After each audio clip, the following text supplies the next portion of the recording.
Let's do it. All right. Welcome back to another podcast, Back to the Black Summit. I'm Brooks. And I'm Hendrix. And today we got a special guest, Mr. We should have asked you what you wanted to go by. What do you go by? You can call me Bradford or Brad, either one. Okay. You sure? I thought you said Rico Suave. No, that was a long time ago. A long time ago? We don't talk about that. In another life? Okay. Yeah. Back in the day, you know. Yeah, but we're glad to have you. Thanks for coming on. Thanks for having me, man. I'm glad to be here. Yeah. So tell us a little bit about yourself. What do you do? Yeah, so my main job is I'm a camera assistant for mainly reality shows. I'll do like commercial work and like documentary work every now and then, but mainly like reality. I work on a couple of major Bravo reality shows that film here in Charleston. And then a while ago, I lived in New York City and I would travel around working on different shows for like different networks and that sort of stuff, camera department. And yeah, I got my start, at Trident Tech, with you, obviously, you guys were, classmates of mine. And yeah, that's what I'm doing. I took a break during the pandemic. I kind of had like a life career crisis, and I took myself out of the game for a couple years. Understandable. I think a lot of people did, Mm-hmm. It was COVID kind of changed the game for people. Yeah, no, it definitely made me feel a little bit better knowing that I'm not the only person questioning everything, Yeah. Now that at the time we were like just stuck inside every day, Yeah, exactly. So I really questioned my whole life path, but time passes, time heals all wounds. And, as time went on, I started to feel like I was in a better place to handle it. I went through some stuff, but it gave me some clarity, and then I got back into it this year. I went back into it full throttle, worked a couple of shows back to back here in Charleston. And no, it's been great, man. Because you stepped away for a while, right? Mm-hmm, I know you got sort of burnt out. Yeah, it was like all solid, like almost 2 years that I didn't. I would do like, shoot every now and then. And then like last year, I started getting into like pickup shoots for like interview shoots for these Bravo gigs.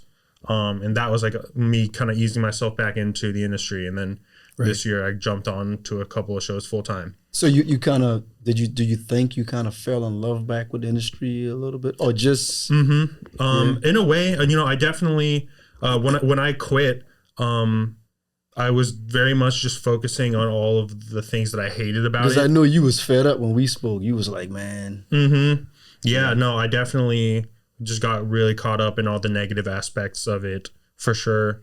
And then, having that time away from it kind of made me reflect and really remember like, oh yeah, there's a lot of great things that came out of it. I got to travel. I got to get paid a decent amount.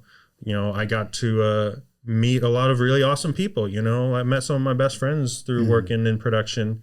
Got to work on a lot of cool projects, and I like just this past year or back in March, I went to Jamaica for a show. Oh wow, which really? was pretty dope. Yeah, with Bravo. Or? Yeah, I went to Jamaica for several nights, and it was pretty dope. I'm not gonna lie. Which show was? Can you say which show it was, or you can't speak on it? Yeah, I mean, probably not. I guess Okay. I'm sure it's not hard to figure out, but Yeah.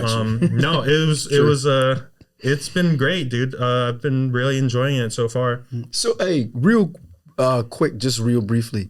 I know we got to move on here. I know you're tired of talking about yourself. No. Nah, But I know everybody loves talking about this. Real briefly, can you just explain the difference between production working in New York versus here in this? Because, people outside of the South, they think like, oh man, the South, are y'all wearing cowboy boots and is it slow and y'all honky talking? We're currently in Charleston, South Carolina. Can you explain the difference from your standpoint and your view between working in production in New York versus working in production here in Charleston, South Carolina? Mm-hmm.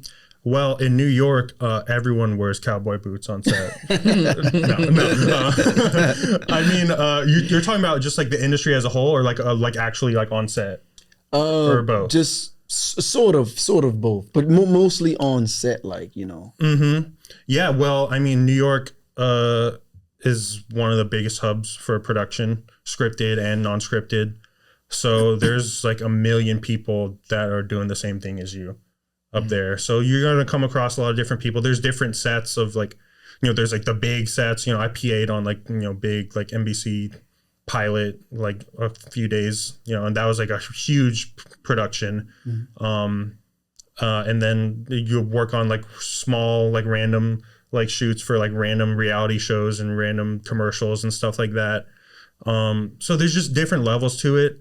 Like I said, you come across a lot of different people. And it's New York, the industry's been around there for a while.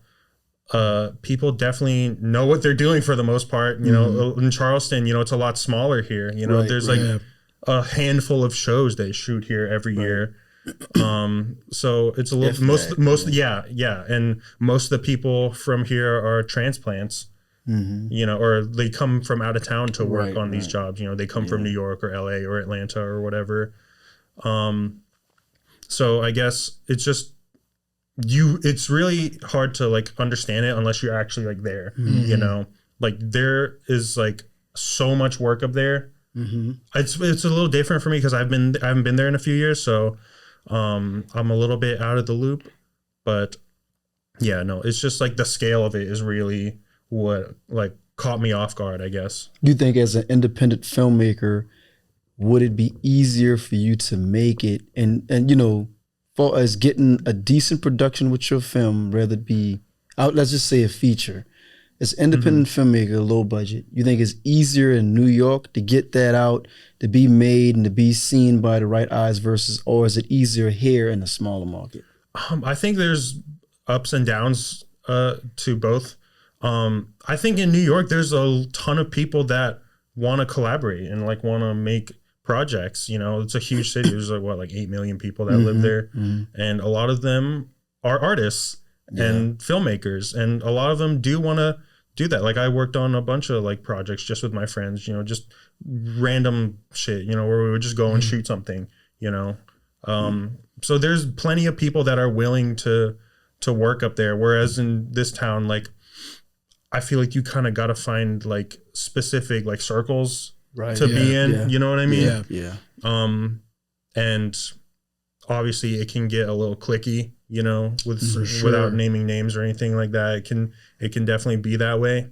And I just think New York, just the amount of people there's like so many people that are willing to just go out and like make stuff like whenever, Gotcha. If that makes sense. Yeah, definitely. It is, yeah. You definitely have to be in the right circle here. Because there's plenty of people you run across want to do things and they don't know who are the right channels or who to network with to get something done, And that's if they're even willing to help you work on your project, For sure. Do you think that you would want to go back to New York? Yeah, that's a good question. I mean, I would love to. I loved living there. As from a lifestyle standpoint, I loved living there. Yeah, I love New York, man. I do too. When I think about it, I'm like, I'm trying to go right now. Because it is us constantly moving. You get shit done, You get things done in New York, Yeah, and I know it kind of comes. It's like a stereotypical. Just say like, oh, you sink or swim up there, or like you gotta make it. That's kind of real, right? It is. But like once you get up there, you kind of just like put your head down and just go and work, and you get used to the pace of it. Yeah, that's commendable. You actually did that. Not a lot of people actually do that. A lot of people talk about it. Oh yeah, I'm gonna move to a big city and like go and like work and like actually like make it. Like you were doing it. So no, for sure. I appreciate it, and I think a big part of it is like networking, like you were saying. I went up there knowing people that I had met on these Bravo shows. And that was enough to get me started. It's not like you're going to go up there and you're just going to work like the second you hit the ground, unless you're lucky, but like for me, it took like a solid month of like, reaching out to people and like hitting up people on like Facebook, there's like all these Facebook groups for like jobs, like NYTV people and stuff like that. You really have to like be willing to just like do that. You got to just be willing to put your head down and just like sell yourself to these people. It sounds weird, but and like, then they might like call you up and PA start, PA and something. And eventually build a rapport and people get to know you and then they say, hey, hit up Bradford. You know, he can, you know, kind of. Yeah, I was explaining that to someone today. Matter of fact, when I was talking about the film that we are going to do, and I was telling him that, you know, like with me doing a couple of short films, I said, man, I can put a resume. Yeah, I went to Trident, graduated, Dean's List. Okay, what have you done? You know what I mean? Mm-hmm. So I told him, I pretty much said, man, these short films I did, those are my resumes. They can care less what I put on the resume, you know, the film, and then in turn, like I know you have as well, the accolades you won, they can see, oh, okay, you actually won some awards. Yeah. Mm-hmm. So you can be somewhat critically acclaimed, but just not on a certain level yet. But at least they know that, hey, this person can do work and do decent enough good work to be acknowledged in a film festival. You know what I mean? Mm-hmm. Yeah, that's definitely important to be able to show that you can just put a project together on your own and complete it, because it is hard, man. Oh my god, it is a tough thing. It's very tough. You know, but if you went to New York, like he said, will you still work in the industry? Because I remember you got burnt out, or would you just go a different route? I mean, that's the thing. If I went back there, I would have to have like a reason to go back there. Yeah, you know, I would have to have a plan of some sort, because when I moved there, I didn't have a job lined up. I kind of just went and just. You took a shot. You know. Just jumped in the deep end. I was ready for a change, and I just went, and I was very depressed for the first couple of weeks. Literally sink or swim. I was like, oh no, like what am I doing? You know. But I mean, it would be different, obviously, if I went back. But I think I would like to think that I would still work in the industry. You know, now that I'm back in it, I'm coming at it with fresh eyes, and I'm gonna have a different perspective on it, and it's a little bit different this time around. You know, whereas my work. My relationship with like myself with work and like career was very, I don't know. I needed to work on it. Just on a personal level, you know. I think that's a thing that a lot of people don't think about, you know, when they're just working every day and like they're just in it. Like you kind of have to examine like how you evaluate yourself and how you see your life, I guess, in a way. Like, I don't know. I feel like it's very easy to get burnt out. It's very easy to just look at yourself and be like, man, what am I doing? I'm just like slaving away every day, just like putting in all these hours just because I have to, you know? Yeah. Yeah. I think everyone experiences that. Oh yeah, definitely. Definitely. Yeah. And I think with this generation, a lot of people are feeling that. And, you know, I think that's why kind of a lot of, especially men, are like not working as much because they're trying to figure out like their lives, you know? I mean, it is a weird system that we set up where you go to work every single day and like you have no time to do what you want to do. And, you know, people are, you know, kind of coming at you. I mean, it's kind of tough, you know, to go through some of that stuff. And so, yeah, I mean, it's good that you're able to talk about this and articulate it, you know, because I think a lot of people are feeling that. And, so yeah, it's you know, this capitalistic system that we got set up isn't for everybody, and so especially in this industry where you're freelancing, you know, you don't have not many people are fortunate enough to have like a safe like full-time job that they can just fall back onto. And we're gonna get into that stuff too, you know, coming up. But yeah, that's so true. Not to mention the hours, you know, 12-hour day, like 12, 14 hours. I mean, what are we doing here, guys? People don't realize, you know, what goes into like these movies and these films and these projects that we work on, reality shows and stuff. So, you know, it's crazy. They're called your film family for a reason. Yeah. Because you're around them so long. Yeah, I know. Oh, yeah. I know. All right, cool. So we're going to hop into some stuff here. Dealing with some film stuff. Yeah, so this is actually a great segue into this. We're following several different stories here. We're gonna be talking about Drew Barrymore. We'll be talking about the writer's strike, and we'll also be talking about Russell Brand. And we'll be going into some stories about the NBA. But first, we're gonna start with the writer's strike. Basically, Drew Barrymore and Bill Maher and a few other shows have been going against the writer's strike. Basically, they call them scabs, and a lot of people aren't cool with that. Drew Barrymore has now come out and apologized for it, And also Bill Maher has come out and he, was apologizing as well because they were kind of going against the strike. They were trying to get back to work, and the strike isn't over. Now it's starting to look a little bit better for everybody, but the strike is still ongoing. And so we're going to be talking and delving into the story. First, what do you think about Drew Barrymore trying to start up her show again after all of that, all the strike? Well, stuff. I would say, like, I agree with the reason why they are striking, right? Mm-hmm. But usually, for the most part, when a person when they scab or whatever, like take Bill Maher or Drew Barrymore, for example, they're usually saying that, look, a lot of people depend on me. We're striking, how we feed other people and things like that. I'm pretty sure that's their reason for getting back to work, People got family to feed because people work on a production not in the union. You're in the union, but they're not in the union. So they got to sit out of work for whatever reason. So in that aspect, I understand, But at the same time, it's a gray area. It's like, you know. Yeah, I feel like that's like an excuse that they're saying, like Drew Barrymore and like Bill Maher, they're saying like, oh, we got all these other people that are out of work too, But I feel like I thought the idea with a strike was like the idea of like solidarity, Yes. Like, like the writers are striking not just for themselves, but for all crew members, Right. And you would hope that, if the grips went on strike or camera or like art department or whatever, like, and everyone would stand. They would have the support of everyone else too, Yeah. And I feel like they're kind of just using like that as an excuse just so they can get their show out there, so they can just keep making their money, So let me ask you this. Let me play devil's advocate real quick. Mm-hmm. So let's say you were in Bill Maher's shoes, and he works. He's not in the union. He's on a production. You have about on your show. You employ roughly about, let's say, about almost 200 people, of which about maybe 10% of them in the union. So out of 200, that's roughly, I'll give you a little bit more than that. Let's say maybe 30% out of 200.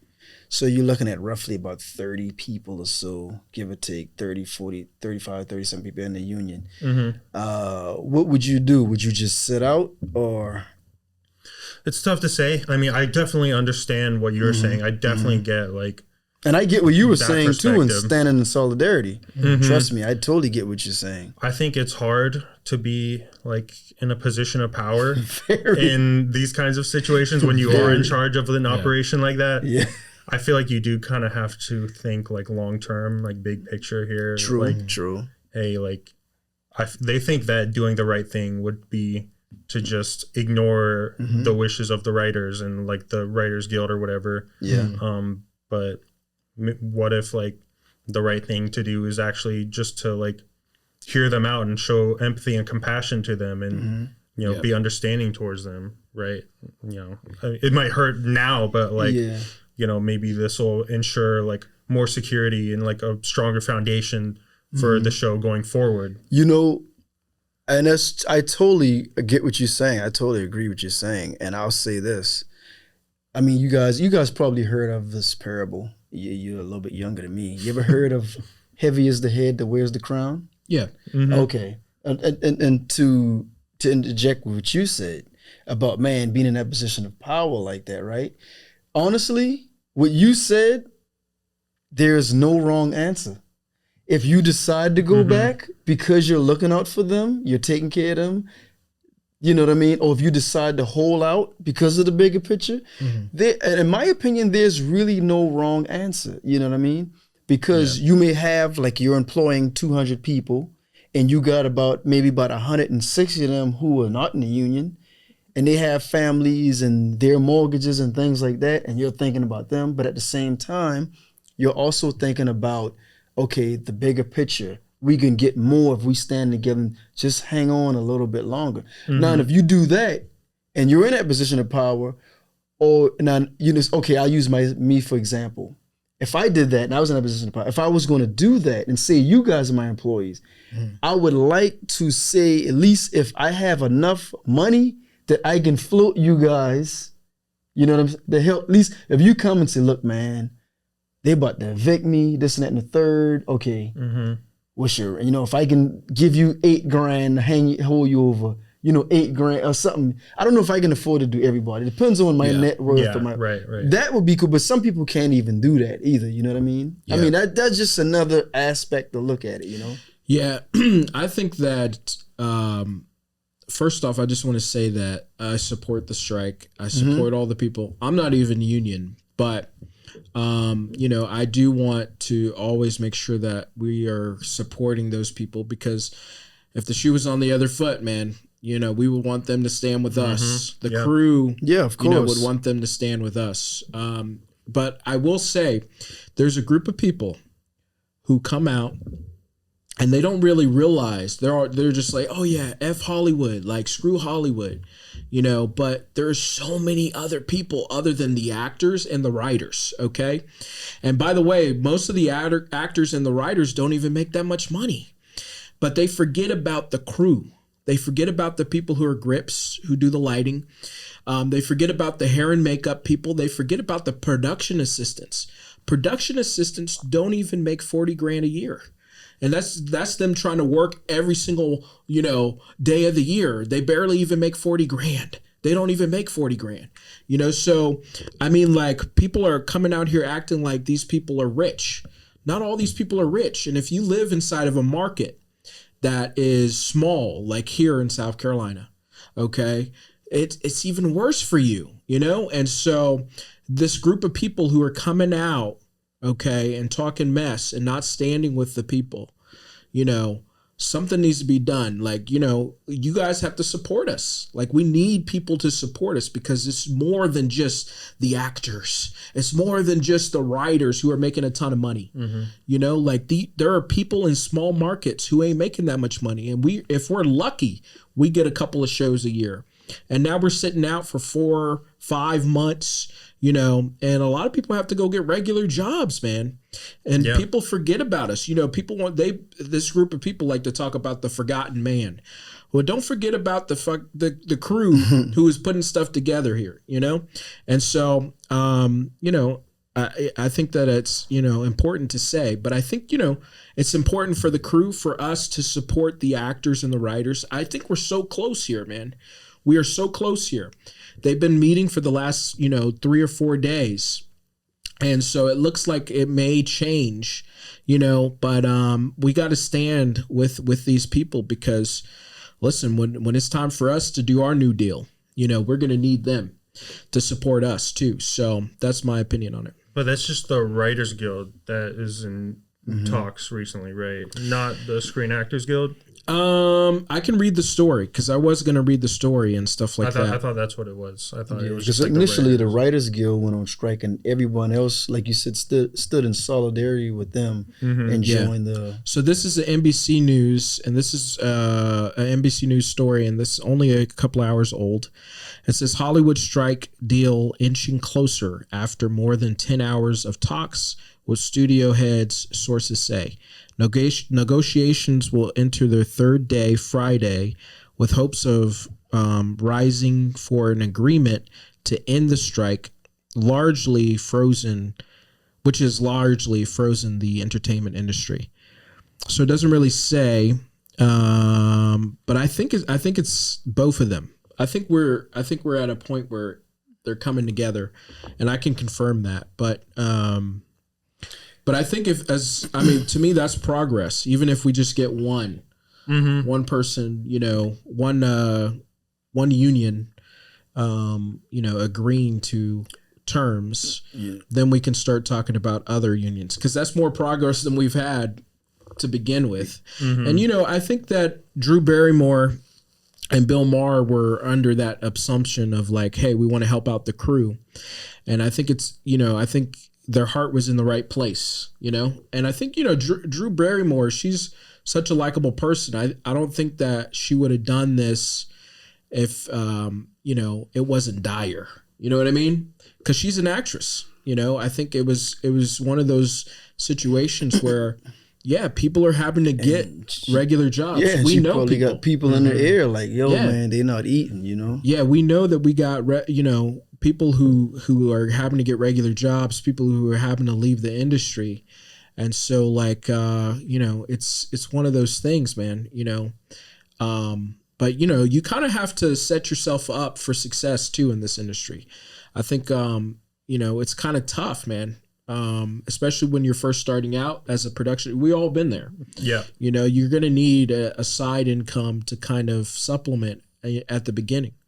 And I think that's why us having this conversation is great because, like a lot of people don't know about this, man. They don't know what it's like, when you're first starting out and you're trying to pay your dues and you're trying to like make it but you still got to pay the bills, man. Those bills don't ever stop. And then, and what sucks is that, some companies don't want to pay you right away. And like, you have to chase after your money. The freelance, like Net 30 and stuff like that. Yeah. Yeah. The freelance game is tough, man. Yeah. This ain't for the faint of heart. But, It's true. They say the starving artist. That's literally the starving crew members. Yeah, exactly. Literally what they meant. Exactly. So, yeah. Let me ask you with this strike, I think me and you spoke about this once. I'm curious to hear what he thinks, and then you can chime in. For as with this strike, okay, for example, during the pandemic, right? Everyone was home, so Netflix went up. Everybody, streaming, right?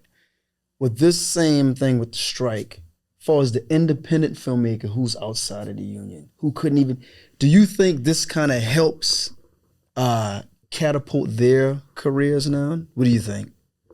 Like the strike in terms of like how Hollywood is strike, nobody's doing nothing, right?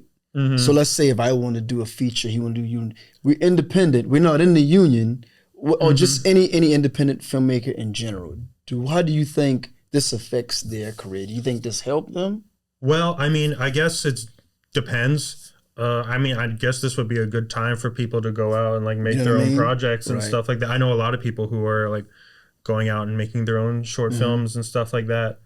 But I mean, I guess for any sort of like long-term potential, like you kind of need the industry to be at its like full strength, right? Of course, in order to get anywhere. But I mean, I feel like this is a great time to take advantage. Yeah. It's just hard when it comes to when it gets muddy in terms of like the legality aspect of it and like getting people paid and stuff. But I don't know. I think it's as good of an opportunity as ever to go out and make your own personal projects. Yeah. That's what I would think, like, in a perfect world, say you made a project and it's pretty good, right? Obviously, I don't know, well, I guess film festival is still around or what have you, right? Now you'll probably be more likely to get picked up because, you know what I mean? Because nobody is really in the industry probably doing anything unless if they did it before the strike, because you still have films coming out, but that was pre-strike, right? So as an independent filmmaker, say you do your film now, and now you're getting the eyes on it, and who's to say? Like, I'm thinking when everything comes back around, they can acknowledge you. Well, this dude made a good film, and you didn't cross no lines because you're independent. This dude made a good film, so maybe we can do some deals with him in the future because he has the potential, and he showed the fortitude of completing the whole project and producing it himself and writing it himself, or whomever you got to write it, and getting your own production crew and everything, like that. That's what I would think. Or at least I would like to see able to come out of this, because believe it or not, a lot of people made a lot of money during the pandemic. A lot of millionaires make money during disasters. You just have to learn how to navigate these opportunities. Someone's misfortune is always someone's fortune. Yeah. Yeah, absolutely. I think as long as you try and just keep it within that independent. Yeah, of course. Because you have to. One thing I've learned is that when it comes to like the higher ups and like these studios, and like you can't give them an inch because they'll take a mile, and it's about like the principle of it. Like basically, I thought of this story when I was researching this topic. I thought of a show I worked on earlier this year, one of the Bravo shows. And there was a PA that I worked with, a great guy, but he would always work on his lunch break. Like we would take our lunch break or our second meal break, you know. And for those of you who don't know, you sit down for 30 minutes, like, and you have to take that break before you come back in and finish your day. He would work during his break, and you know, people would tell him like, "Hey man, sit down, like eat your lunch or whatever." And he would always be like, "No, I just want to stay on my feet. I want to keep moving. I want to keep working." It even got to the point where like the coordinator for our crew was getting on his ass about it, and literally like put his hands on him. Like I'm not even kidding. He put his hands on him, trying to force him to sit down and take a break, which was a little too far. But you know, I had the opportunity to talk about it like a few days later. And I just wanted to ask him about it, and I wanted to see what his thoughts were. And he was essentially said the same thing, like, you know, I would rather just keep moving. You know, I don't need to eat. I'm not hungry or whatever. I don't need to do that. I would rather just keep working. And I tried to explain to him, like, it's not necessarily about like eating your meal or, you know, taking the break or whatever. It's about, you know, just reinforcing that this is our time to sit down. Yes. And, you know, be off the clock. And, you know, this is what people fought for. People fought for stuff like this, like lunch breaks and it's true. Like weekends and like 5-day work weeks, like 8-hour days or stuff, whatever. I mean, not talking about the film industry with that, but right. You know, but like, it's about like the principle of it. Right. Because if he continues to like work on his lunch break, that's going to let like other people who aren't really in tune with the crew know that, maybe it's okay to make our guys work when they're supposed to be on their break, you know? Yeah. And I feel like that's the case with the strike. I feel like that's kind of why it is problematic for these people like Drew Barrymore and Bill Maher to put their shows out right now, because that's going to let other studios know that like, hey, maybe it's okay for us to put our show out too without writers, you know? And that just like screws everyone, right? Yeah. What would you say? And like you said, absolutely. If you do a film, you're keeping it. It's funny you said about the higher ups and the corporations, but with the studios, because they all corporations, right? You do a good independent film, they may come to you and say, you know, screw Brooks, cause he in the union, you know what I mean? You know, and you're not you're outside of that. Hey man, we'll just find a loophole. Exactly. Granted, whereas he's in the union, they may throw him $20 million for his show. Yeah. But you ain't never seen that kind of money. Shoot, man, we can go to Bradford and we can shoot him half of that. We can give, and Bradford be like, hey man, can you do it with 9? You be like, 9?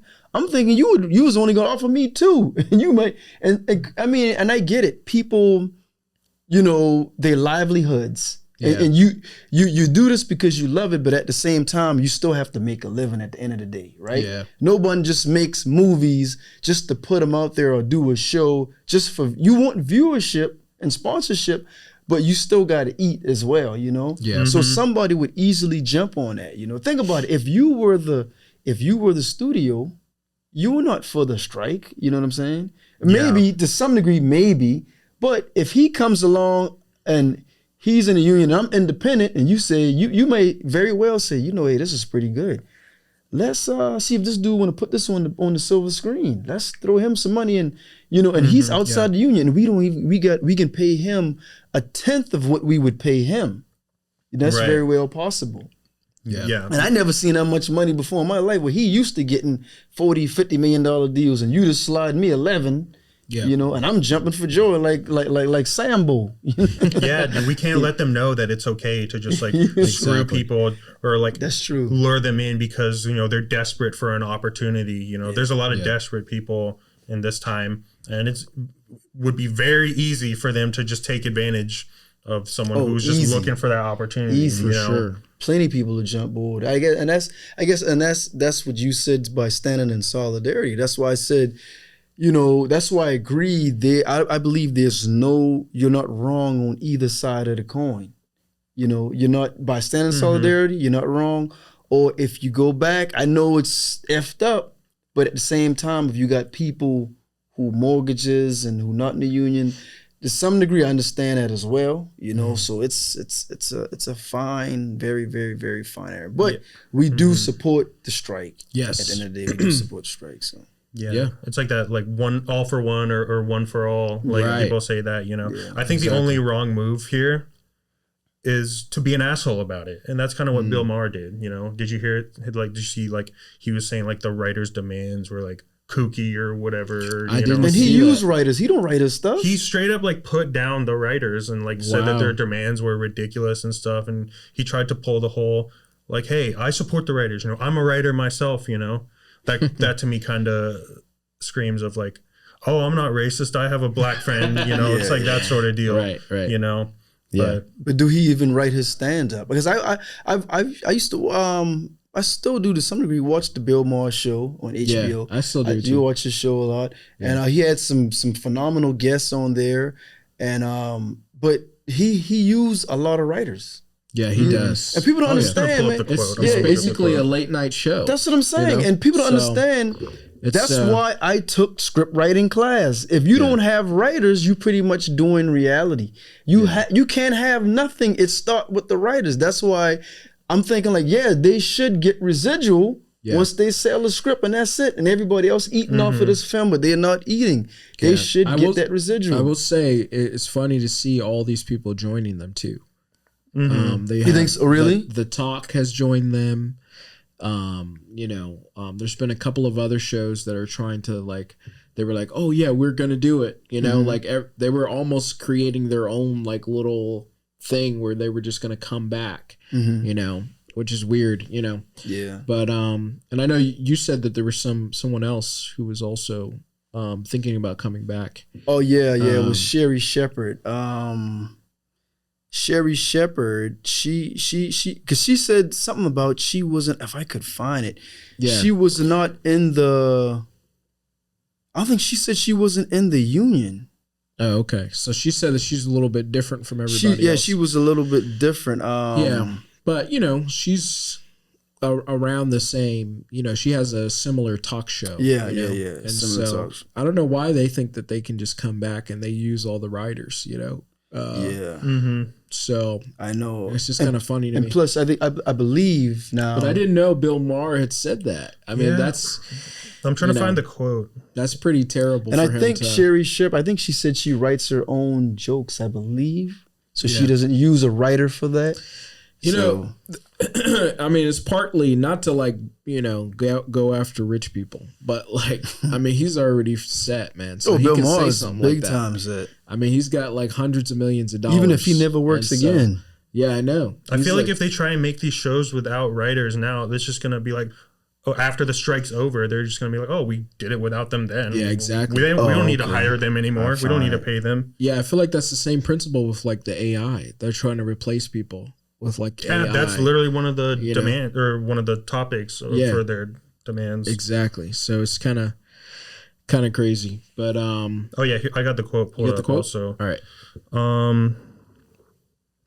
The writers have important issues that I sympathize with and hope they are addressed to their satisfaction, but they are not the only people with issues, problems, and concerns. I love my writers. I am one of them. But I'm not prepared to lose an entire year and see so many below the line people suffer so much. Spoken out against the strike previously, calling the WGA's demands kooky on his podcast. What I find objectionable about the philosophy of the strike is that it seems to be they have morphed a long way from the 2007 strike, where they kind of believe you're owed a living as a writer and you're not. See, this is what these people do. They always have to come out and like criticize the way that like people are protesting. Like they're protesting not the way that they want them to. Yeah, you know? I know. Or like they're telling them to like choose their battles or whatever. Meanwhile, they're making like millions of dollars, like making these shows and stuff like that. He's set, man. He's literally set. Yeah. So. You know what? Hey, I found a quote from Sherry Shepherd. So we'll talk about this quickly and then we'll move on. On people. Oh, you see, you rushing me? No. So on people, man. We're gonna talk about Russia now? Oh, damn. But no, she was clearing up things up during Monday's season 2 premiere. The Sherry hosts affirm her support for the Writers Guild of America and SAG-AFTRA unions and acknowledged the confusion around why her talk show is resuming production and aimed at ongoing strikes. Quote, "This summer you all may have seen your favorite actors and Hollywood stars have been on picket lines with SAG-AFTRA and WGA strikes," she began. "There has been so much confusion about who can work and who can't work." Shepard is 56, noted that she is SAG member herself, noting that she'd been on the picket line with Viola Davis, Niecy Nash, and others. She then went on to explain that talk shows who do not employ WGA writers fall under a different union contract code. Here's the thing, talk shows in general fall under a different union contract code, so we're allowed to come back unless you're a WGA show, she said. The Sherry Show is not a WGA show, and we have never employed WGA writers. So us coming back to work isn't crossing the picket line. The host added, as a comic and my comedic take on the headlines is my voice. I write the jokes. I'm the writer, producer. Help me shape my words. That's why we don't have WGA writers. Yeah, have fun doing that every day when the strike's over. Yeah. So, but maybe but this is the thing, is Drew Barrymore and Bill Maher, are they WGA?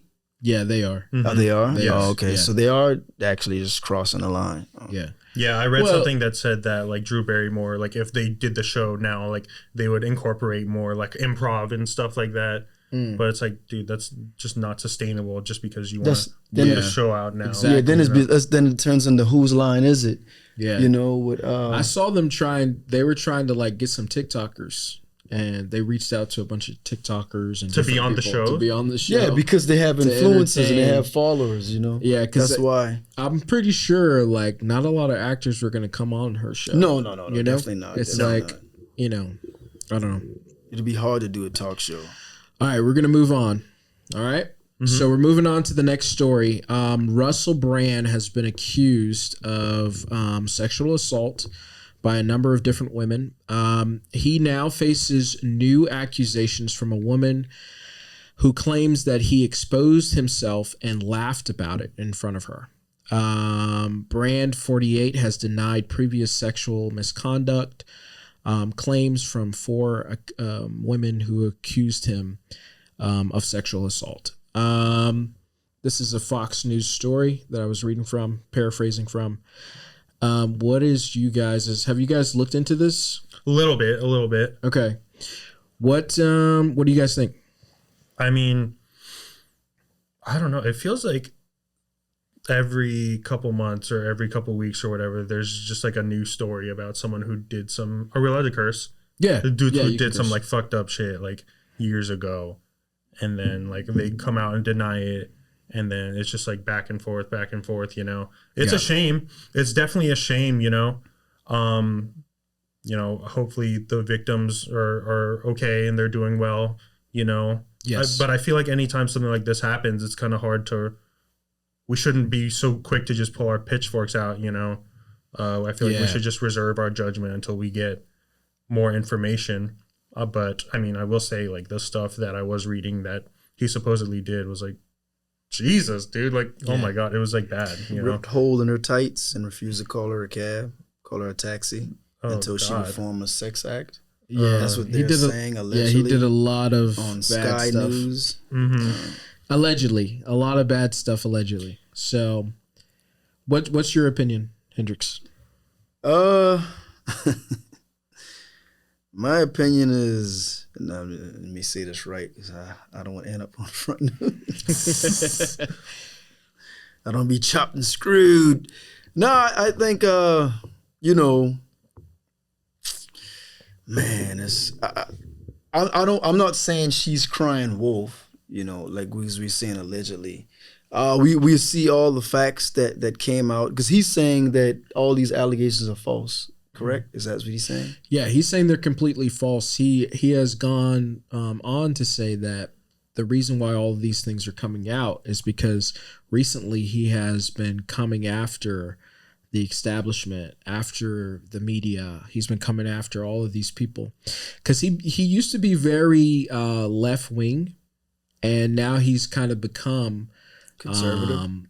In the middle and more so like red pilled as of late. And so conservative. He goes on a lot of these like different shows like Fox News and all these other places. And so So, and when did this incident occur?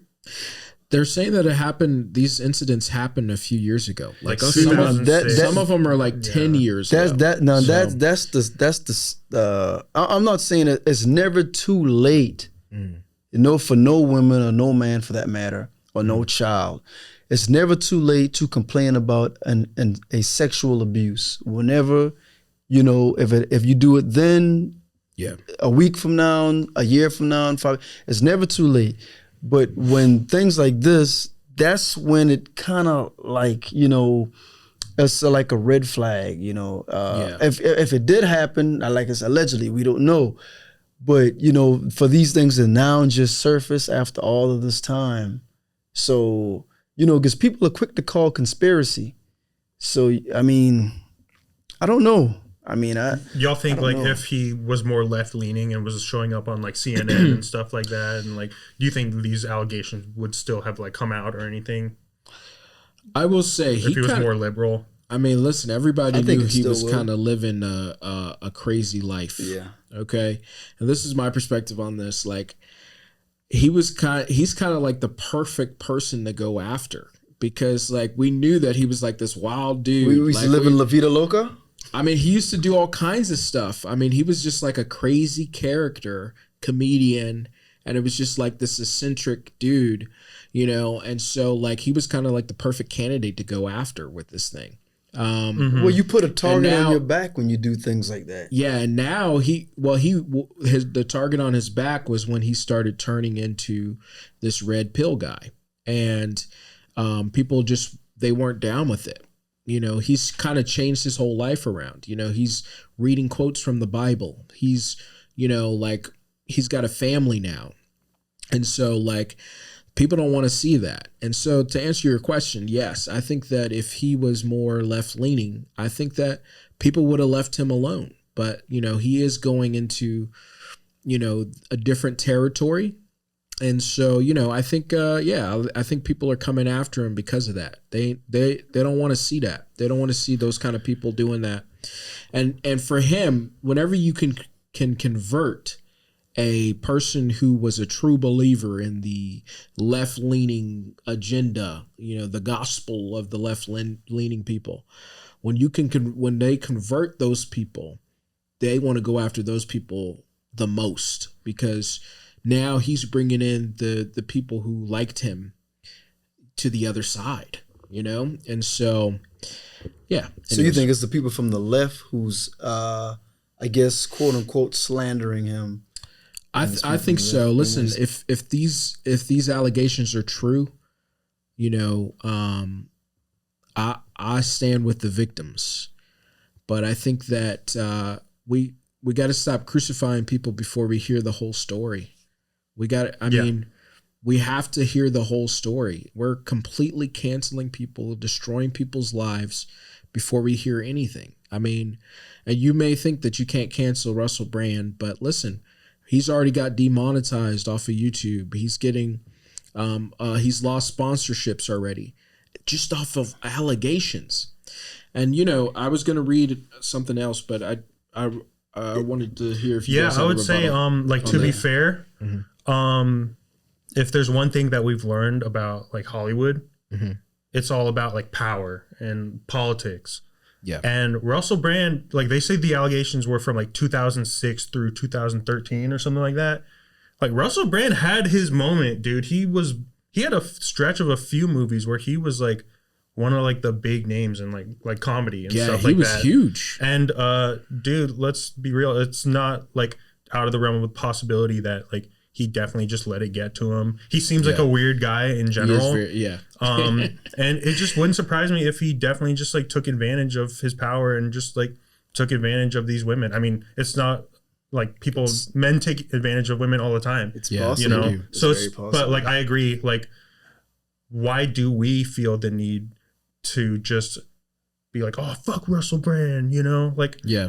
why don't we just like? I feel like whenever something like this happens, our first instinct shouldn't be to just go after the guy and just like cancel him or whatever. We should be like showing sympathy towards the victims, Yeah. you know, and hearing them out, hearing their story.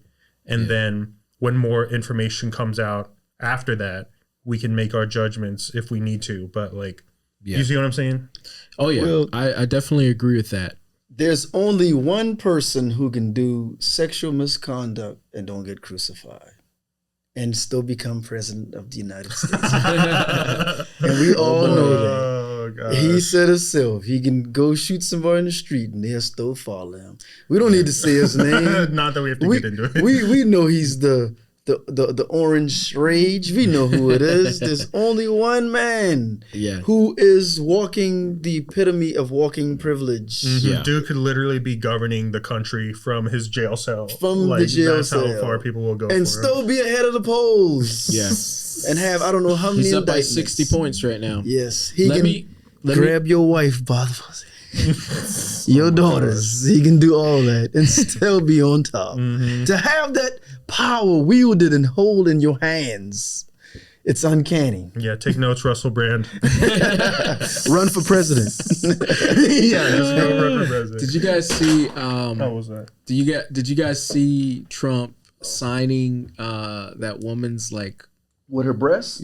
pretty much. Wait, what? She had on a shirt, Yeah? but like he's signing the shirt and Oh my That goodness. dude It's is like, living a rock bruh, star this life. is a former president. Jesus. He's signing this girl's shirt. you He's know? the true rock star. He's a living man a of rock the people, star life. you know? It feels like every story that comes out about Trump could literally just be like AI generated at this point. I know, right? They could just make up anything and it could sound like it could be true. Yeah, Anything. more and more content. So real quick on the Russell Yeah. Brand thing. Rose McGowan, who was one of the biggest people during the Me Too movement, has kind of come out, and I don't know if this is a sign of support, but she did bring up some very good points about the accusers of Russell Brand. And, you know, she's got the credibility in the, in that space, because she went through her whole thing. And, but this is what she had to say, if you guys are okay with me reading this. Can you read? Go ahead. This is a concerted effort to bend journalism rules that have always been in place, such having to be on the record with who you are and what your name is in order to accuse. I didn't make these rules. These are the rules. They were the rules. So something is very strange. Something strange is going on here. All right. So this is what she had to say about the whole Russell Brand thing. Wait, was that on like Twitter or something, or where was that? No, she actually made a video. There's a recording of her, and I couldn't find the video because I was gonna put it up here. I guess it got taken down or something like that. But that's kind of what she had to say, and she goes on for. I just read part of the quote, but she goes on and talks more about that. None of these women are on the record. Whether that is a thing. I mean, real quick, did they say how many like Women, women came forward? there's four accusers now. has there anybody come out in defense of him? I haven't seen many people other than Didn't Ben Shapiro come out and support? Yeah, him? of course, those guys. Ben Shapiro. I think Ben Shapiro's a friend of his, so they're going to come out. All of his friends, of course, are coming out. Like I think even like Jordan Peterson is coming out and like kind of defending him, and so Jordan Peterson, Greg Gutfeld, all these people like who are on the right are coming out and defending him because he's kind of become their brother, in a way. And so, but to see Rose McGowan coming out is very interesting, because she's somebody who has the credibility on the other side. And she's saying, listen, these people should have gone on the record, and she said it's very weird that they didn't go on the record. And so who knows? She could be friends with Russell Brand too. But you know, I think that it's just, to me, that was interesting to see her come out and say that, you know, because she was one of the main people in Me Too. So yeah. Yeah, I mean, I think I get what she's saying, you know. Right. But I guess, I mean, like I said, we just need more information. Yeah, we need more information. Gotta let the situation before we breathe a little delve bit. into. Yeah, you should always. Do you guys think there should be a statute of limitation on a person coming forward on sexual abuse or sexual assault? I don't should think say? so, because, you know, sometimes it happens to people who, you know, are just in a different headspace. And sometimes it happens to people when they're young, you know? And so, like, they don't even know how to, you know, communicate that to other people, you know? And what's crazy is you have these, you know, really bad people who are just like, oh, yeah, if you tell anybody, you know, threatening them and stuff like that. So it's just, you know, you don't know what people are going through with that at the time. And so, you know, I think that if it did happen, you know, I don't think there should be a limitation on that. Yeah, it takes however long it takes for them to, like, process it and understand and, like, how to speak up about it. And Exactly. You know, you can't really, everyone is different, you know? Mm-hmm. Like, if it happens when you're, like, a kid, like, how do you even begin to, like, understand that, you know? Because imagine until you're way older. If it was one of you guys' child, you wouldn't care if your child was 25 now and it happened when she was 5. You would probably want blood. Yeah. For whoever did it. Yeah. Whether it be whether you have a male or female, whomever. So, you know. What are your thoughts on that? I don't think there shouldn't be any limit of what is it? Statute of limitations. Statute of limitation, yeah. Shouldn't be any limits on it, you know. Just going through the facts, proving it, you know, seeing what happened, what transpired. But yeah, it shouldn't be any limit of statutes on it. So whenever you speak up is when you speak up. Yeah. Yeah. I mean, these are tough subjects. These are tough things to talk about. You know, I mean, this is, you know, if it did happen, I'm glad that they came out and you know, Russell Brand deserves to go down if he did it, you know. But at the same time, you know, on the same, you know, we just need more information. But if he showed up to your church, y'all stand with me. They're coming at me. Stand with me. I need you. He showed up to your church and he's out there. What would you do? Listen, I will say it's not fun being accused of things. Oh, definitely not. You know, and so, you know, whether it's you're accused of being a liar or you're being accused of anything, really, you know. So, like, especially if it's not true, you know. So, yeah. Yeah. I don't know where I was going with that, but Yeah, No, you're good. you just don't want to be accused. yeah, exactly. All right. Well, we can get into lighter subjects now. Yeah, please. Yeah, we want to talk a little bit about the NBA. Basically, it sounds like there are new things happening. You know how the players have been rested as of late, like the past, like maybe 5 years, we've seen it on an unprecedented level where people are just taking off games. When you think about people like Kyrie taking 10 games off or, you know, 20 games off and all these different players just, you know, kind of chilling. And I think a lot of people have been mad about that, especially if you buy tickets to the game and stuff like that. But it sounds like the NBA is starting to change the rules. Now, you know more about this subject than I do. What's some of the rules that they're doing? I think it was called the player participation policy. Okay. Or something like that. And the general sum of it is, like, you can't rest more than two star players at a time on, like, a road game or something. I would have to look up the specifics of it. But basically it's to combat like this ongoing, like, load management, you know, trend in the NBA, you know. Yeah. I think guys like Kawhi Leonard are really, like, made it a huge thing, you know. That man's taking off like 5 years. Yeah, he's just sitting out, right? What's up with him? Is he injured or something? He's hurt. Yeah, But- I mean, at this point, it's like a degenerative like knee condition. Yeah. Which is why he's sitting out so many games. But like, it's a thing. Like they pretty much cater to every wish of his, for him to play as much as he wants to play. Right. And, I think the idea is a lot of people will come from out of town to see these players play, or people, the teams will come into town and they'll be there. If it's like a interconference matchup, it'll be like one time out of the year that the people in this town will get to see that team play. I'll give you an example. Like, when I was in Arizona last year, I went to go. My favorite team is the Lakers, and we were in Phoenix, and we went to go see.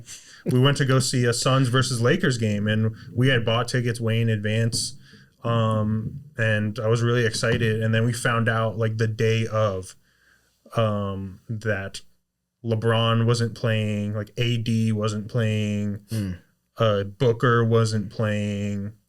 See, I would have been heated. I don't even know if Westbrook was playing either. But yeah, dude. They just sat out just because they just wanted for to rest. I think it's a big issue now. Like, people are talking a lot about how like the schedule of the NBA can be pretty gruesome, like pretty grueling, like 82 games, traveling all over the country and stuff like that.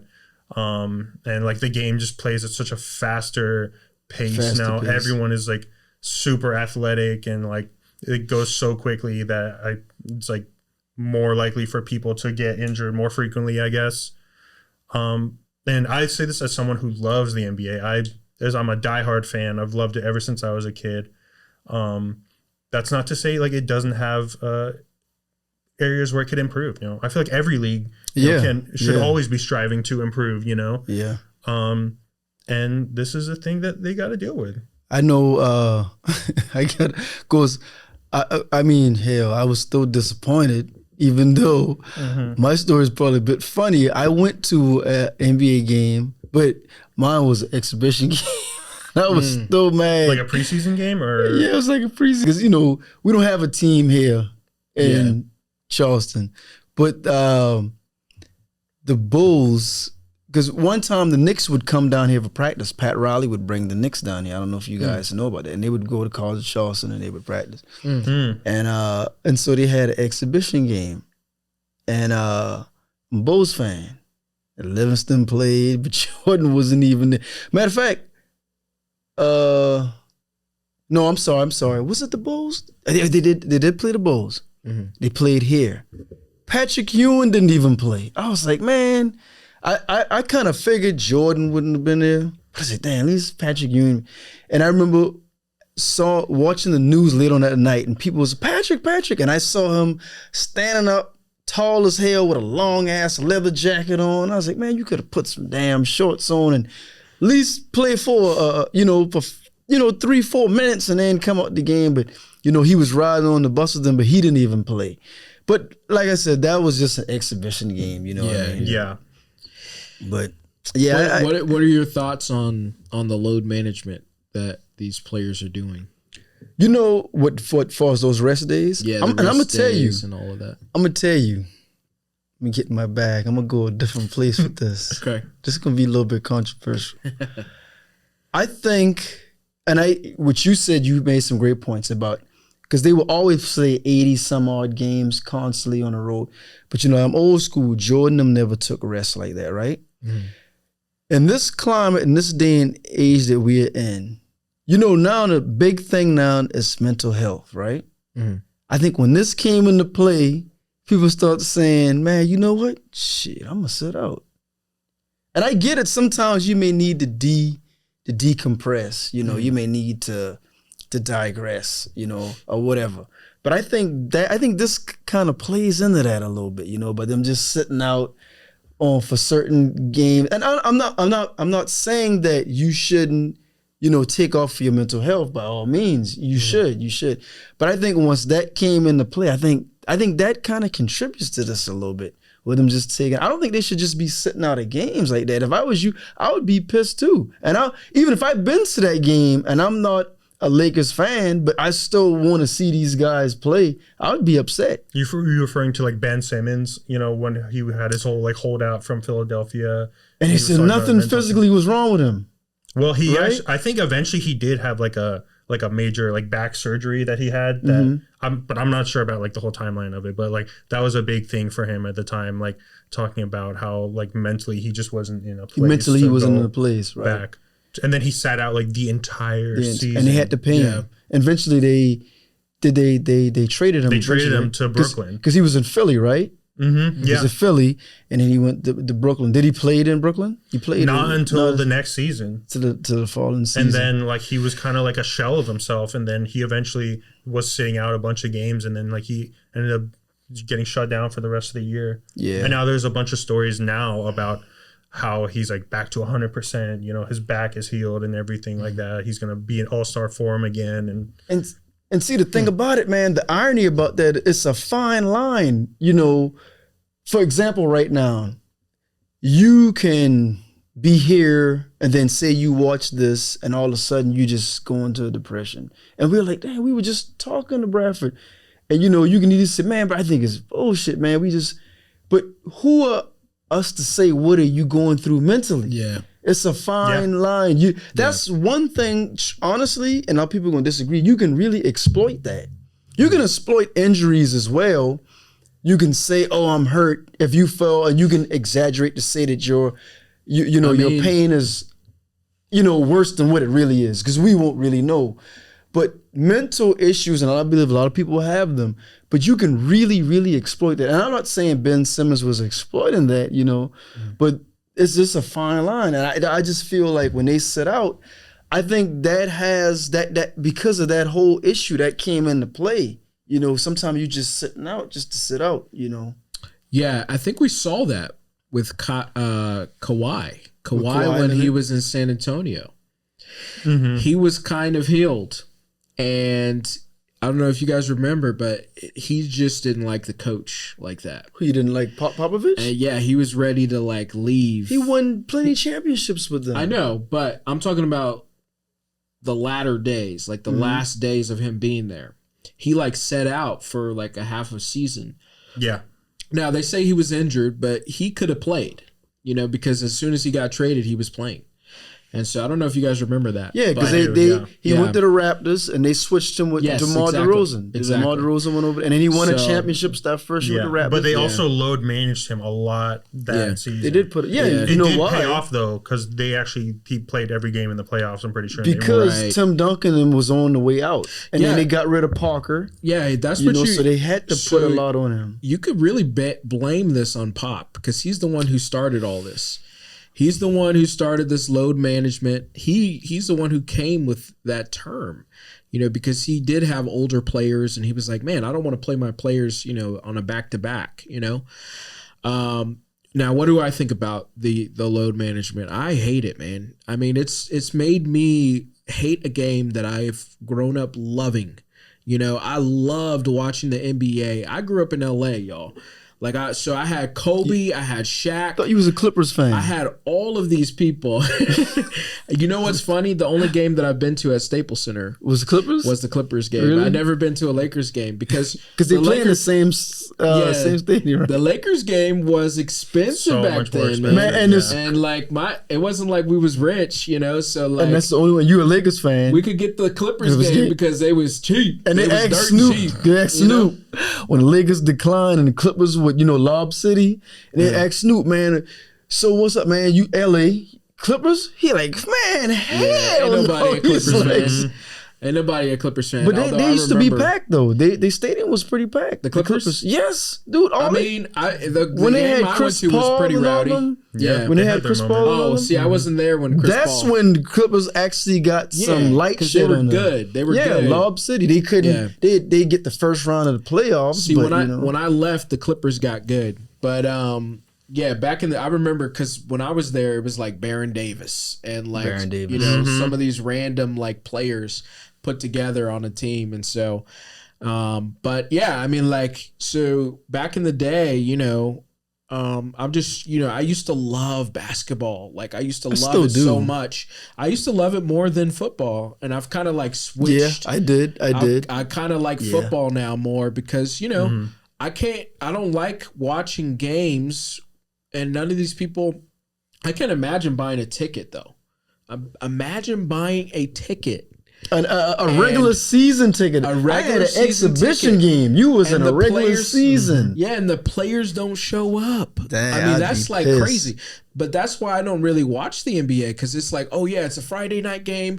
You know, like in your instance, for instance, you were the Suns against the Lakers. That would be a great That'd game be a great to watch game. on Friday night. Yeah. And then you turn it on and you're like, Booker, oh, and nobody's they had playing. Chris Paul in too, right? I'm turning that shit off. You know, so They should at least give you a discounted ticket, man. You shouldn't have Exactly. paid Yeah, full I price would for like that to ticket. see them do something about that, like buying Yeah. tickets and then that happens. Yeah, and that's NBA. like where I have to I mean, go. that should pretty much be like they- free drinks or something. Yeah, something. You know? If the Stars not playing, y'all Free should food. discount these tickets. Yeah, but I think that's what exactly. they're trying to do now. They're trying to penalize teams for resting should, players fine like that. And it's like pretty steep fines. I think the first fine is like 250K, and then it looks like goes over. It's Wow. like over $1 million $25,000. eventually. Oh, trust me, Good. they'll play. See now that's gonna make you people dock play. half of their pay for every game you set out. Yeah. Dock half of their pay. Yeah, exactly. Yeah, you know. I don't know about that, but yeah, Well, I know what you mean. That would make them I know play what every you mean. night. Well, because you think But you about gotta it. do something. You're in the 'Cause NBA. These people are millionaires. That's why they don't care. Your money is They're millionaires. guaranteed. NFL, if you don't play, you're not getting paid. Yeah. Off season, you're not paid. Well, NBA, you're paid. getting paid for like everything outside of the game too, like the Yeah. training and like the press and all that All shit. that. That's The- all yeah. part of it as well. But I mean, I get what you're saying. Yeah, NFL don't pay you. Off season, you're not getting paid. You Yeah. don't play, you're not getting paid. yeah. I mean, Unless that's if it's true. specified in your contract. That's Outside of true. that, you're not getting paid. Because after the games in NFL, they say, because I watch a lot of documentaries, they say when you in the locker room, you're showering, you get called upstairs, and you literally like say if you got like a $11 million contract for 4 seasons, and let's say your paycheck for that night might be like $300,000. They call you upstairs and they cut you your paycheck right then. That's how they pay you. Yeah. But the thing is, in NFL, you have to pay taxes in every city you play in. If that city requires, state taxes, Yeah. you got to pay taxes in every city you play in. NBA is totally different. Their money is guaranteed. Yeah. So you can kind of. I mean, they still have to pay like income tax and Yeah, luxury NBA still pay tax. taxes. luxury but NBA tax. also makes more money than the NFL. But the NFL draws in Like the players, you're saying? the players, yeah. NFL draws in way more money than the NBA. NBA Yeah. plays way more games. But Yeah. NFL brings in like but $7 billion or better a year. Yeah. But they draw in way more money, but they don't pay, and their pension is shitty, unlike the NBA, and they subject to more injuries as well. So that's why in the NBA, you're not saying you get Achilles or ACL, LCL injuries like that, but you sit out a lot. You're on your feet more, definitely. Yeah, I think But I don't think they should sit out as much. Yeah, I mean, like, there's no reason for you to even watch like the regular season. It's like, dude, if all these people are going to be sitting out, it's like, why am I even watching these games? But I mean, And it's like, not listen, every game. Yeah, it's not every game, but There's still a plenty lot. of amazing regular season games that I've Yeah. seen like Yeah, over there's the a- past several They years. dig and shoot Just to be three-pointers fair. all day long. There I is mean, a that lot is a of big part of it now. there is a lot of games, and it kind of turns me off to it. But listen, there's a lot of other things that turn And me that's off. another to it. thing. But- How you getting hurt when all you doing is shooting threes? Nobody's barely Bro, driving it's to the not just paint. shooting. Nah, dude. Oh my Come god! on. Let's Woo, not. give the Let's, people- let's Man. not. Give Let's the not go people that what they far. want to talk Dude, about. the NBA has changed so drastically, man.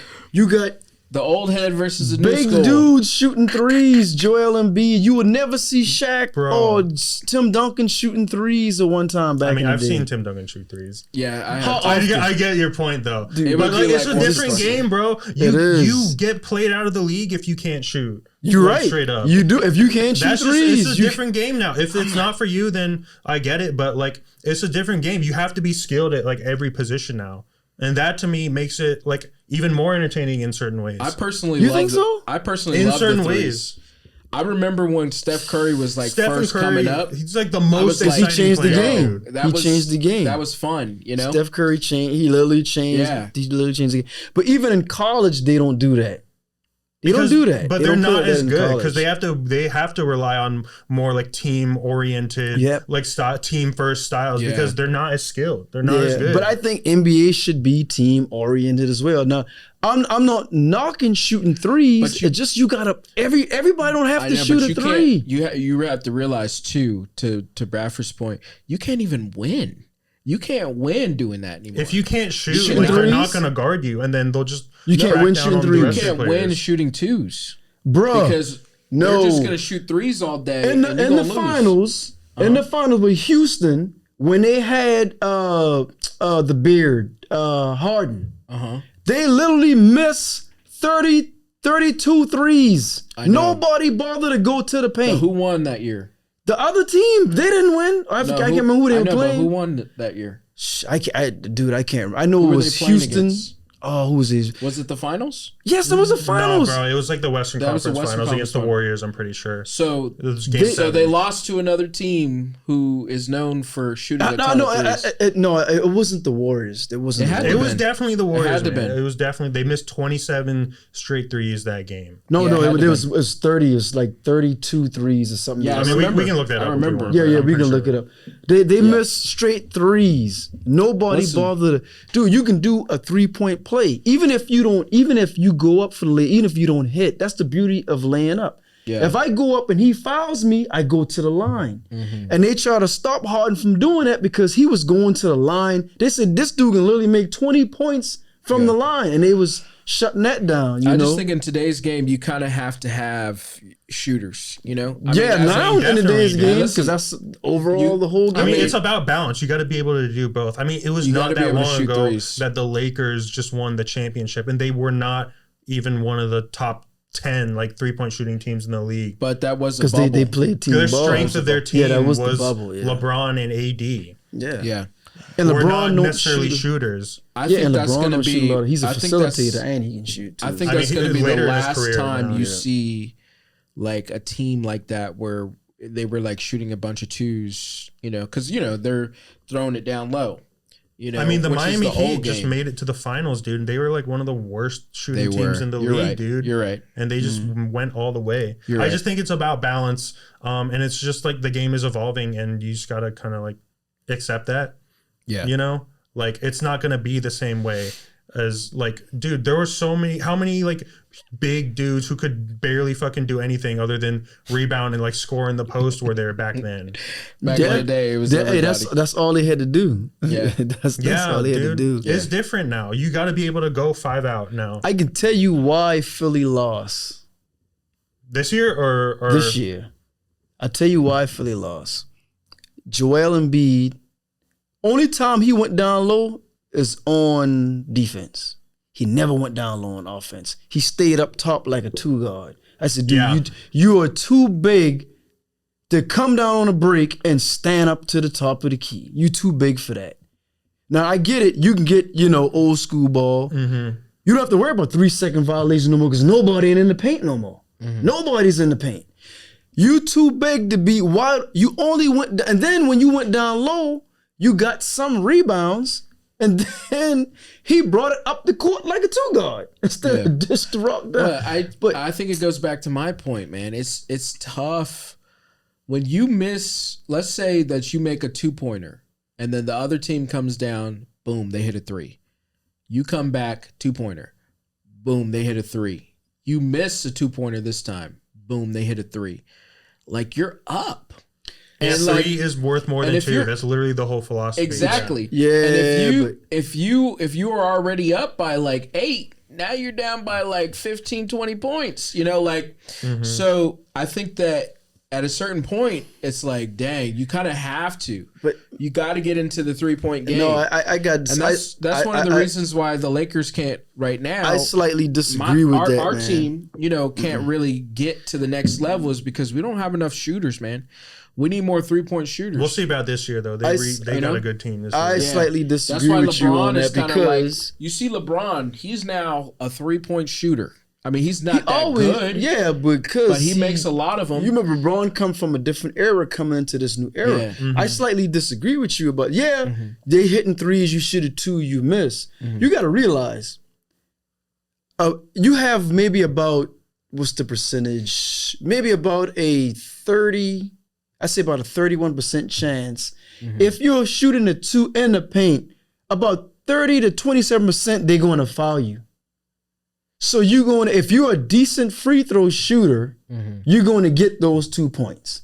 That's the thing people are avoiding. And then to go back, you sitting out with injuries. You don't got no injuries. You sitting out from what? You know what I'm saying? Like that. Or you can luck up and get a 3-point play. You know, if you a shorter dude, he come down 9 out of 10. Bradford going to foul you. He's going to foul you 9 times out of 10. If you come in the paint, right? If you try to shoot a 3-way out there, Bradford going to block that. Bradford got height on you.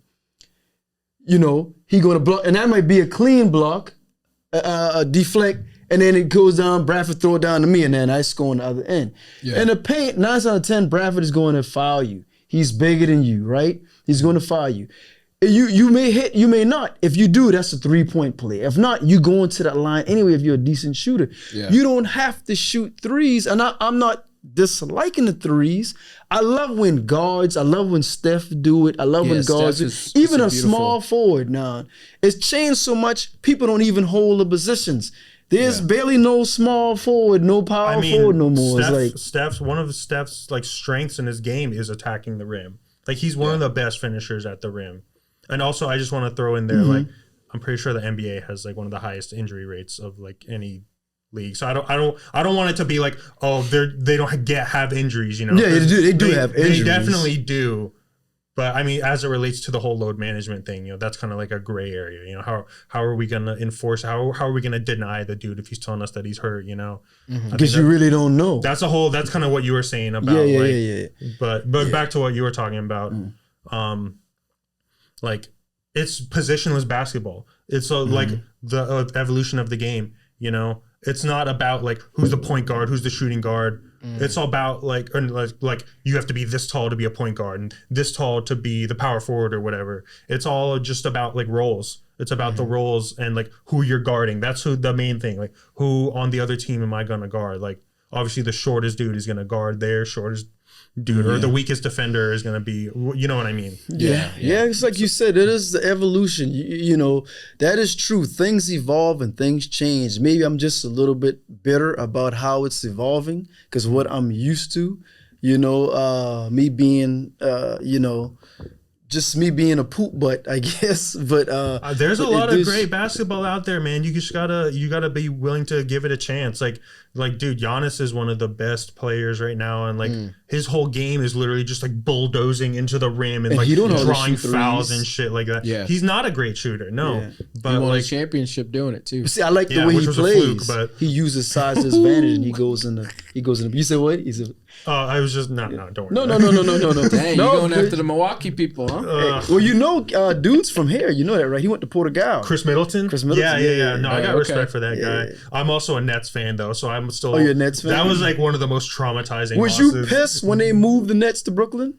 Oh, I mean, no, because I didn't really follow the Nets before I moved to Brooklyn. Funny you said the Nets. I hadn't heard about the Nets in so long. I had friends from New Jersey, and they were pissed when they moved the Nets to Brooklyn. Oh yeah, no, there definitely were a lot of people that were upset, and for these are valid females. reasons. For a valid reason, for sure, for sure. But the Nets are like my second team, I would say, because I lived in Brooklyn for like almost 3 years. And I would go to games all the time, just like whenever I wasn't working. Barclays. You know, dude, it was like 15 minutes away on the subway. Any boxing or basketball game, if I could do it and get decent, bro, that's what I would be. That's where I'd be if I was in Brooklyn. That's where I would be. Oh, that arena is great, dude. There's not a bad seat like anywhere. Or if I was in New York, if I lived in New York, I lived in Harlem. So you know what I mean. But I don't think I would live in Brooklyn. I live in Harlem. My mother them lived in Harlem in the 60s and the 70s. Yeah, just the whole thing about that Black Renaissance thing for me. There you go. I probably live in Harlem. Yeah, because you just go down. It's uptown. You just go downtown to Manhattan or whatever, and then go across the bridge to Brooklyn or whatever. So yeah. I want to go to a Brooklyn game. Me too, just to see what it's like. Dude, we was gonna do that one day. Catch a flight, me, Jay, and Tip. We were talking about it. We was gonna go to a Brooklyn game, and we was gonna do it so slick. We were trying to figure. We were gonna catch a flight. Say if because basketball is in the middle of the week. Yeah. Say we catch a flight Tuesday, go there. and then probably hop back that same day or that next morning, hang out and fly back that next, just sleep on the plane. We was literally planning trying to do that, but guess we could never get on the same page. We're just gonna do that, we should do that one day, y'all. We should do it. Us three. I would be down, man. I would love to. I mean, I'm always down to go to New York. Like, check it out. Wouldn't it be cool? Your mom, Brevin, where you was at? I was trying to I was in New York. No, you weren't. You showed up. Yeah, I was in New York. And you came back like that later on that night or that next day or something like that. Yeah, I wanted to ask y'all real quick though. So we were talking about like how the regular season games are kind of, they can be a little stagnant, when it comes to like players sitting out and stuff. What do you think about this like in-season tournament that they're trying to institute? Oh, they're trying to change the whole dynamic of the game or something like that? Yeah, they're basically trying to make like the middle months of the season more interesting, like November through like December and stuff like that. Because they're starting this like in-season. You see, they even did something like that with the All-Star Weekend. Oh, you see, they changed that, right? Oh, did they? They changed the format. They changed the format of All-Star Weekend. Yeah, and that actually worked out great. Honestly, that worked out phenomenally. It's actually very entertaining. And then they also did the play-in tournament for the playoffs, which in my opinion also turned out great because some of those games are really exciting. Yeah, I like the play-in for All-Star Weekend, definitely. So that the mid-season bracket, it sounds a little corny, I'm not gonna lie, but I want to see it. I want to see what they do. Yeah, for sure. Like, I want to give it a shot, but because it's like how you make the playoffs. I mean, like off the bat, it just sounds a little corny. And they unveiled like the trophy and stuff too. Yeah, like mid-season. Like, did they? I think so. I think somebody was holding a trophy or something. I saw. I was like, "What?" But what if you made mid-season and then you do all that? Then come playoff time, you don't get nowhere. I mean, that's definitely going to be a part of it. There's definitely going to be those kinds of dynamics. But I still think it's going to be regular season. So I think to an extent, people are not going to care about it that much. But I'm willing to give it a shot. What do you think? Evolution. I'm curious. It could help. We'll see. I mean, I think it would just be to make it more interesting. Make it interesting.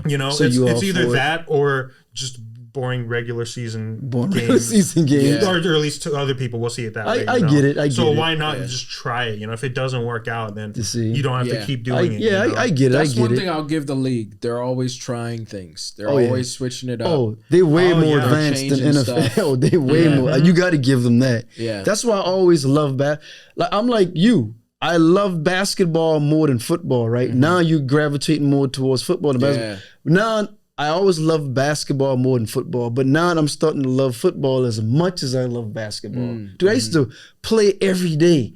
I'd be in the bed, sleeping, dreaming about playing basketball. And I can feel myself jumping in my sleep if somebody throw. Every day we played basketball, every day. But that's how I feel about boxing as well, Yeah. I'm real passionate about those sports. But real quick segue, I'm thinking about basketball. What do y'all think about the big three? With Ice Cube and his whole... I haven't really watched it that much or anything. I watched a few. Some of the players I didn't know because there was some not of your elite players or whatever. But what do you? Oh, I know he got. I can smell his brain cooking. What? He cleared his hat got tighter. Oh, he got something. What do you think about the big three? Because I don't really know too much about. Because Cube said the NBA was actually trying to, because he's trying to get partnerships and trying to grow it. Because he said they're not in direct conflict with the NBA, the league, but he said the NBA, he believed the gatekeepers is what they called them. Okay, they are trying to stop him from advancing with the big three. Really? Because it's competition. The NBA is trying to. Yeah, that's what he said. Yeah. Even though he said they're not in direct competition with the NBA, but I mean, listen, I recently I've liked Cube a lot better. So I've always liked Cube, but I like him a lot because of the more platinum recently. Plan? And because of the platinum plan, just some of the things that he's going to ignore that. If you look at the evolution of him, no, I'm just saying. No, go ahead. If you look at the evolution of where he came from and what he's doing now, LA like you, like he's I mean, like I like you should Cube like now. Cube. If you didn't No. If you didn't like Cube, I would kick you off this podcast. Not that I didn't like him, but I wasn't like a huge fan. I wasn't like Cube, your brother is. So, but I mean, like I'm I'm a bigger fan. Listen, I grew up watching him. He's his an entrepreneur, movies. man. What was that movie? Are we there yet? That was my movie, man. God, I love that. I thought you were gonna say Boys in the Hood. So, You said, "Are we there yet?" Boys in the Hood. Boys in the Hood just. Oh yeah. Sorry. No, I was thinking because you said Cube because we were talking about Cube. I thought you were talking about Ice Cube, the movie that they just made about them. Yeah, that's what I was thinking. Compton. Straight Outta Compton. Oh, that's what I thought you were talking about. No. I thought you were just gonna say Boys in the Hood. Yo, real quick, you know what was a great Ice Cube role? What's that? 21 Jump Street. Oh yes. Oh, he's great in that. He was hilarious in those right? movies, dude. So yeah, I mean, I like him a lot, and yeah, I think I'm gonna start watching the big three now. You know, one, I never watched it. I think it's no, I never really watched it. One, I think it's great because you got all the old players that you like grew up watching are over there. Also, there's competition for the NBA, and that's only going to make the NBA better. You know what I mean? Now we got the competition. You bring in these two people going at it. Not that they're going to replace them. You can own a team if you got the bread to buy a team. Yeah, so it's cool. It's cool to see a different league and a different style of like playing because we've always had like the NBA, you know, as the main thing when it comes to basketball. So, you know, I'm very interested in it. I want to see it. I want to support it. So, you know, we'll see. I think the NBA should, you know, let them eat, man, because, you know, you got arena football, then you have it's another football. I think they have it. Oh, is it another one too? Is another league? I know there's arena football. See, I don't like them. Those. But no. Reason why I'm saying is that you don't hear about the NFL, you know, shitting on them. Oh, y'all taking money out of our pocket or whatever. NFL can care less, you know, because I worked for NFL Films. Yeah. You know, contract work for them too, and man, and they paid for me to come to set, paid for my hotel, paid my food, and paid for me to go home. And dude was like, yeah, man, trust me, your little check, NFL made like $7 billion. They ain't worrying about your little bit of money. Yeah, exactly. So, you know, they're not worrying about any other, sub leagues or whatever. But I think the NBA should let them live, you know. People's, dude, it's the NBA. Yeah. NBA is all over the world, man. You know what I'm saying? Nothing can touch the NBA, man. NBA is the best. Nothing can I mean, the NFL's trying to get global, but they ain't even close. You know why they won't get global, right? Why is that? Because it's football. Not just the sport itself, but also the term around the world. Football is soccer. So NFL. When I talk to other people, like I have some Jamaican friends over that, and I say, yeah, football, and they're like, oh, you know, oh no, man, the straight soccer, you know, football. They'll say, man, soccer or something, you know, like that in their language or whatever. But that's why NFL, or they say American football will never be global like that. And other people around the world don't play that because if that's the case, you have rugby. You know what I mean? Right. But you have rugby, and then they actually soccer is the most played sport around the world, which we call soccer. So in NFL, American football will never be global like that. But everybody around the world play basketball. Philippines, everybody. It may be 4'11", but everybody play. That's why other countries got leagues. They don't have leagues of football.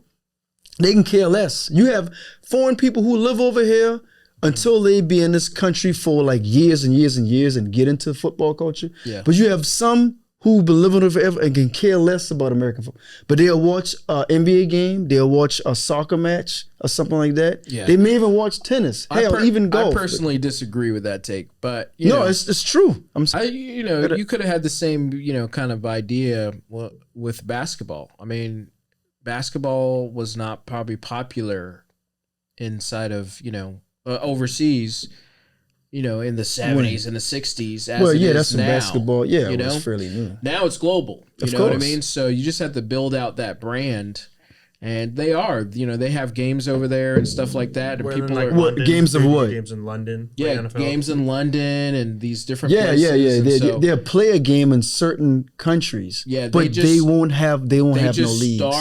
They just started, trying to push it out to everybody else. Yeah, but you got to realize, man, that's like one game.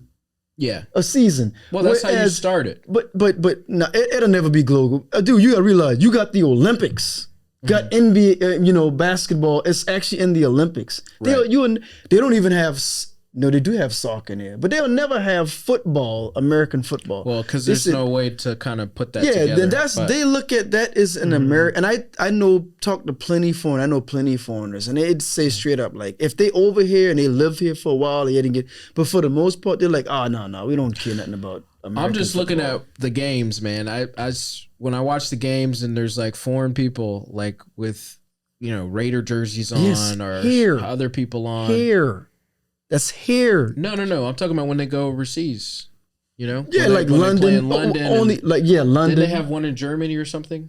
I don't know. No, London because Mexico, the Patriots. Some of the other places. Do they have American football leagues in anywhere other than North America? Just out of I don't know. No, they don't. I don't know. There's no other place. They go over there and they do a game only in certain countries. Yeah. But they actually have basketball leagues. Take Stephon Marbury, for example. When he went over to China, I saw his documentary. He said, "Yo, I'll never come back." He is a legend over there. He's Dwight the man. Howard just went to I think like Taiwan. Right, or exactly. And they actually have leagues. Over there. Like, huge. You know how big Kobe Bryant was? Yeah, I know. Kobe was one of the main people that made it really, really big over there. Big. Him and Michael Jordan, Michael Jordan went to Barcelona, Spain. Yeah. You would think it was Michael Jackson. I know, right? I'm telling you, man, it's huge. Yeah. Huge.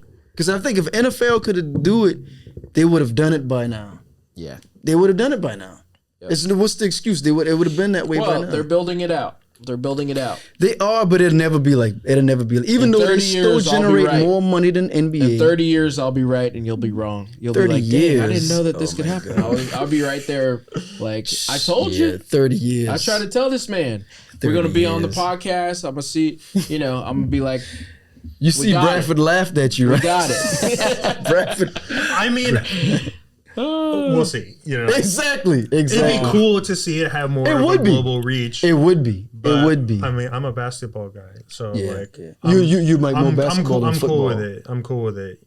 That's how it is right now. You follow any football like that or anything? I mean, I used to be a huge Tom Brady fan. Okay. I used to love following like New England, and then like when he went to Tampa and stuff like that. And I used to play fantasy football like every fucking year, dude.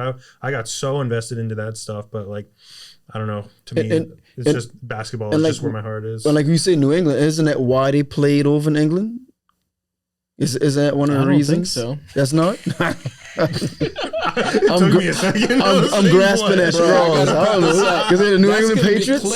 We gotta clip that. Watch this be one of the little stories you put out there. Oh my god! You know that's gonna be clipped, dog. It's like England, but it's like new. Yeah, they went over there because it's the New England Patriots. That's why they played in England. Oh my gosh. But nah, man, I don't think it'd be global because we even got Toronto. That's out the country, and they're part of the NBA. That's the only team that's officially. But they're out always of the talking about expanding. Like Dude, Mexico NBA? City. Yeah. Yes, I believe that. I believe that Mexico City, like you said, in Mexico, dude, the NBA can literally have a team in, I don't know if they can go as far as the Philippines, but if they wanted to, they literally can but they won't be able to compete with the NBA guys over here. Or then you'd have to send some guys who from America want to go and be a part of, an actual league in the Philippines, but part of the NBA, like how Toronto is. But they're definitely going to start expanding more teams out in different countries. Absolutely. Mm-hmm. Yeah. And that's my 2 cents. Well, guys, this is the longest podcast we've ever done on the Black Summit. This is the longest one? That's great. Yeah. Right? Yeah, dude. I mean, it was that's fun. awesome. I had a great time. Yeah, this was fun, I knew it was going to be long. But it was great having you, Brad, Thanks, man. And, Brad brought the intellectual out. Yeah. Because, usually we get ignorant. But Brad brought the intellectual out. We do. The next you guys are great. You guys know what you're talking about for the most part. Do you want people to follow you on Instagram and stuff like that or no? Sure, why not? Fuck it. Go ahead and shout them out, Brad. At BRM Gamé. So BRMGAME. Follow that man. But hey, just for shits and giggles, do it for me. Tell them your nationality. I am Ethiopian and Filipino. Awesome. See? Filipino, and he can be in the league. He can be in the league dunking on y'all. Yeah. He's like a tall Manny dude. Pacquiao? Yeah. You do? Yeah. Okay. I did. I remember watching a few of his fights. Yeah. That's your favorite fight? I wasn't a huge like boxing guy. Okay. I've gotten super into UFC, like watching like UFC fights with this guy. this Like, guy, yeah. That's right. Yeah, That's he's right. influenced. but I watched like Mayweather fight Pacquiao. I watched that. Yeah. He's rooting for Pacquiao, I watched right? it. I was 100. I get I have it. to. I have to. You know? You're part I Filipino. have to. yeah. But I We have got robbed. respect for Mayweather and his game. You know, yeah. even if you don't think it's pretty, you know, there's like plenty of NBA teams that won Science. championships and their style of play was ugly as fuck. But like, you know, Mayweather is you gotta respect the it. pure science. Just man. like Djokovic, Novak Djokovic. I mean, the numbers speak for himself. At this Djokovic point. is a beast, man. Oh yeah, That boy is. That boy is I awesome. came around on him recently. I used to hate him, but now I'm like, Djokovic this dude and is the greatest. who's the other dude? He was just playing. You got Joker because Djokovic they call him Joker. Mm-hmm. He plays for Dallas, right? No. Denver. Denver. Right? Isn't it Denver? Oh, Jokic. Jokic. Yes, plays yes. for Denver. Mm-hmm. Yeah. Jokic. Who did you just say? Djokovic. Oh, plays okay. for Dallas, the Mavericks. No. Djokovic He's is the talking about tennis the tennis player. Man, I must be You're thinking of Luka Doncic. I'm thinking I was like, Doncic. who are you talking about? Yeah, he throwing these foreign we were words. talking We about were the just talking about basketball. Yeah. So he's getting, yo, how you do me like that? How you jump from tennis to? I'm talking about basketball, man. Well, we were talking about boxing, and then I went from boxing, which there's no teams in boxing. You go to Right, tennis, right. there's no teams there. Boom. I True. was thinking about He like, thinks above. Oh, us, okay. you know? See, the dude brought the intellect. oh my god. This dude brought the intellect. Yeah, I'm thinking Okay, back. cut it. Let's end it right Dog, there. that has to be clipped. That has to be from clipped. Denver. Yeah, that's it. That's Follow Bradford. Thanks. Brad, the Filipino and shit. Ethiopian. God, okay, that's it. All right, and Thank you for Filipino joining us on the Ethiopian. Black That- Summit Podcast. This guy, this dude is Like, unique, good dude right subscribe. here, man. This We'll guy. see you next time. Hey, Thank man, you. appreciate you for coming up, brother. Much love, man. I'm glad That's to my be here, guy. man. All right.